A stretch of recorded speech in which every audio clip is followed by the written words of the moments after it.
A leaked trove of more than 1,000 pages reveals that federal agencies are now monitoring ordinary Americans who show up to protest data centers, labeling them a brand new kind of extremist. Meanwhile, New York just became the first state to pass a data center moratorium.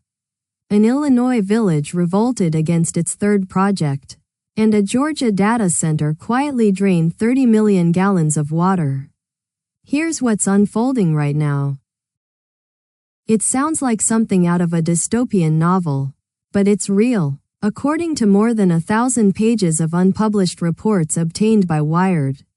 The Department of Homeland Security, the FBI, and regional fusion centers have been quietly monitoring Americans who protest data centers, grouping them under a brand new label: anti-tech violent extremists. The documents show authorities tracking local town halls, public budget meetings, and environmental protests where residents raise concerns about noise, water use, and soaring utility bills. A fusion center in Philadelphia even warned that, quote, disruptive First Amendment activity is an indicator of extremist risk. Critics point out that this term appears in no public extremism guide, and warn it dangerously blurs the line between legitimate protest and domestic terrorism.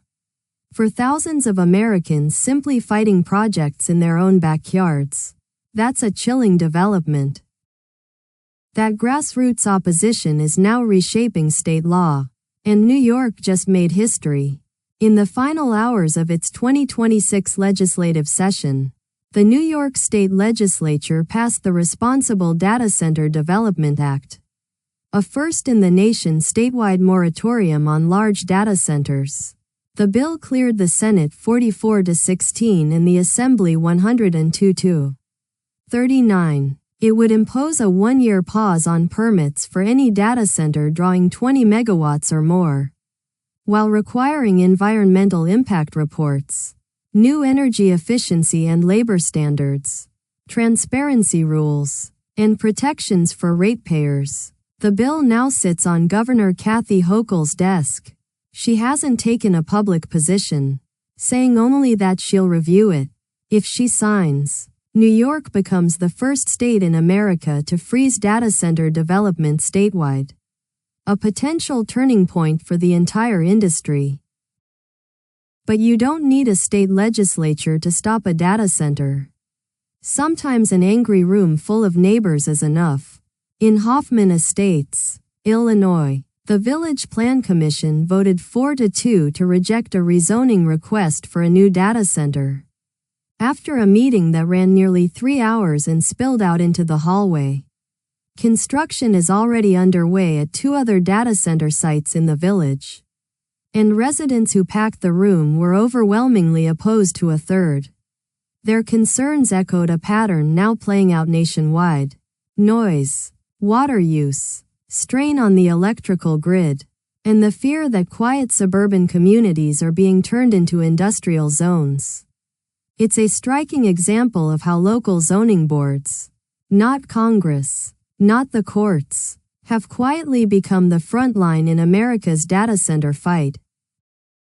And the reason so many of these fights keep erupting comes down to one thing: power. The AI build-out is overwhelming an aging electrical grid at breathtaking speed. U.S. data center electricity demand has nearly doubled in just 3 years, jumping from 23 gigawatts in 2023 to roughly 42 gigawatts today, with some forecasts projecting it could nearly triple by the end of the decade. The strain is already showing.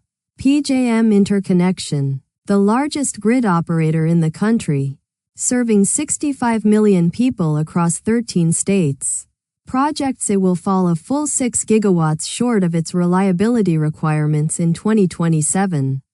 Capacity market prices in that region have surged more than 800% in a single delivery year, costs that ultimately land on ordinary households.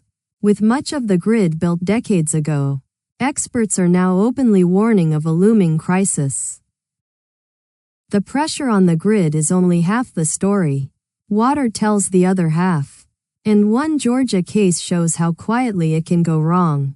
In Fayette County, just south of Atlanta, residents of an affluent neighborhood called Annalise Park noticed their taps slowing to a trickle. An investigation revealed the cause. A massive data center campus operated by Quality Technology Services had been draining the county's water supply for months without the utility's knowledge. Officials discovered 2 industrial-scale water hookups, one connected without any notice, the other unbilled for more than 29 million gallons. The company owes nearly $150,000. And all of this happened while local residents were under water conservation restrictions. The site spans 615 acres and could eventually grow to 16 buildings, making it one of the largest data center projects in the entire country. State lawmakers are taking notice, and a wave of new rules takes effect this very week. In Florida, Governor Ron DeSantis signed Senate Bill 484, which becomes law on July 1st. It bars utilities from passing data center costs onto residential and small business customers, requires large users of 50 megawatts or more to pay their full cost of service, tightens aquifer permitting, and preserves the right of local governments to say no.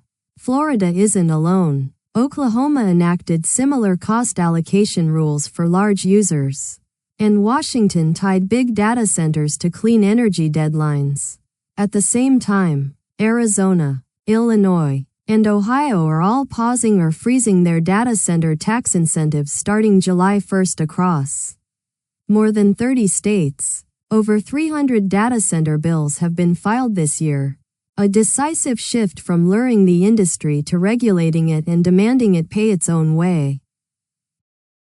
Yet despite that regulatory wave, construction is charging ahead, and Texas remains the epicenter.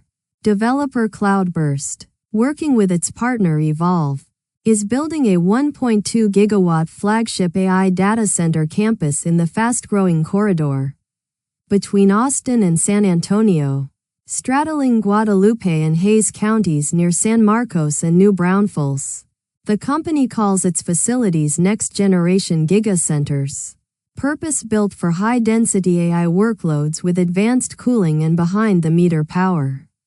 To feed that enormous appetite, Cloudburst secured a long-term natural gas supply deal with Energy Transfer's Oasis pipeline, delivering up to 450,000 million British thermal units per day, enough to generate more than 1.8 gigawatts of on-site power.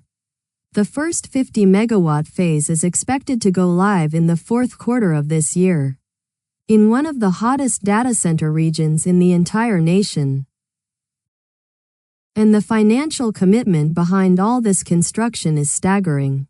On June 30th, Digital Realty announced it had agreed to buy out Blackstone's stake in 3 fully leased data centers in Northern Virginia, the heart of the world's largest data center market. The deal values the portfolio at $7.8 billion.